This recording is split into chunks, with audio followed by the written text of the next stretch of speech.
귀찮게 해드리는 것 같아서 일단 송구한 마음입니다. 너무 고생이 많으십니다. 이 사건이 처음에 제가 전혀 거의 인지하지 못한 상태에서 갑자기 또 기소가 됐을 때 SNS에다가 제 심경을 짧게 밝힌 적이 있습니다. 옛 말씀을 인용해서 개가 짖어도 기차는 달린다라고 말씀을 드렸습니다. 기차가 아무리 낡고 작고 허름하더라도 그 기차 바퀴에 구멍을 내기는 쉽지 않을 것입니다. 그 정도로 정리해서 말씀드릴 수 있을 것 같습니다. 지금 다른 형사재판에서 인턴 확인서 더 허위라고 유죄 판결이 나왔는데요. 어떻게 생각하십니까? 지금 어디에서 지금 전 어디 계시죠? MBC 기자고요. 예, 그러세요. 예. 그 사건은 이 사건하고 직접적인 관련이 있는 것처럼 보이지만 사실은 완전히 다른 사건이고요. 잘 아시겠지만, 그리고 그 사건에서도 명백히 여러분들이 잘 취재해서 아시는 것처럼 인턴 활동의 개념에 대해서 별다른 특이한 의견을 제시했을 뿐이지 활동 자체를 한 사실이 없다라고 인정하지는 않았습니다. 그래서 이번 사실과 관련해서 특별히 그 사건과 관련해서 제가 드릴 말씀은 없을 것 같습니다. 저희 어제 이제 윤석열 검찰총장 사의 표명을 했는데 이 원래 출마 방지법도 발의를 준비하고 계셨잖아요. 좀 이 상황에서 발의를 준비한 게 아니라 발의가 돼 있죠. 네, 법사에 계류 중입니다. 네. 윤석열 총장 이 사의 표명에 대해서는 좀 어떻게 판단하시는지 말씀 한 번만 부탁드립니다. 그거를 이 사건하고 관련이 있나요? 굳이 말씀을 물어보시니까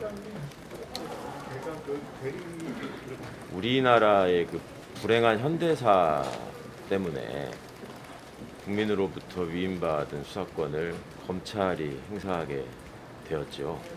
그 수사권이 시대적 배경을 등에 업고 무한정하게 확대되면서 오늘의 문제가 생긴 거라고 느낍니다. 그런 수사권이라고 하는 것이 검찰 또 검사의 본연의 임무하고 무관한 것인데, 그것을 사적 이익이나 또 사적 보복을 위해서 남용할 때 어떤 일이 생기는지를 국민들께서 여실히 보셨을 거라고 생각하고요.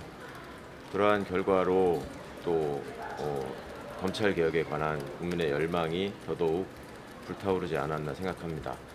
그런 어떤 선택적 수사, 선별적 기소 이런 것들을 또 직접 지시한 사람이 검찰총장이었고, 그런 행위로 인해서 더더욱 검찰개혁의 필요성을 스스로 입증해 준 것에 대해서는 고맙게 생각합니다. 역사적인 공로가 있는 부분입니다. 단 그런 역사적 과제를 앞에 두고 과연 그간의 검찰총장과 주위의 측근 검사들이 보인 여러 행동의 이유가 무엇이었는가, 그것은 어제 또 그 전부터 본인이 해왔던 언행, 그리고 결국 국민을 늘 형식적으로 앞세우면서 본인의 정치적 행보를 미화하려는 결론적인 소행으로 모두 다 그 본질이 드러났다고 생각합니다. 앞으로 언론에서도 그 부분에 좀 주목해 주시고, 또 하나 꼭 부탁드리고 싶은 것은 3월 6일하고 3월 22일이 한명숙 총리 모해 위증 사건의 위증을 행한 분들의 공소시효 만료일입니다. 과거에 정경심 교수님의 표창장과 관련해서 무리한 기소를 갑작스럽게 강행하면서 그 이유에 대해서 공소시효가 얼마 남았지 않았기 때문이다 라고 엉터리 공소장을 제시하고, 본인들이 나중에 그와 내용이 다른 공소장을 제출한 거 알고 계실 겁니다. 그토록 공소시효 만료에 민감하게 반응하는 사람들이 이번 한명숙 총리 사건에 대해서는 어떻게 행동하고 있는지 꼭 좀 살펴봐 주시기 바랍니다. 제가 들은 얘기에 의하면 지금 검찰총장이 퇴임했음에도 불구하고 대행을 하고 있는 차장을 중심으로 그냥 오늘자로 그 사건을 없었던 것처럼 정리해버리려는 시도를 한다고 들었었는데, 매우 잘못된 부분이라고 생각하고요. 만약에 그런 일이 있다면 여러분들이 그간에 보여주셨던 그 엄정한 잣대로 과연 그것이 올바른 검찰권의 행사이고 그들이 말하는 국민의 검찰, 공정한 검찰로서 해야 될 행위인지에 대해서도 명명백백하게 좀 밝혀주셨으면 좋겠습니다. 미안하죠. 고맙습니다. 아직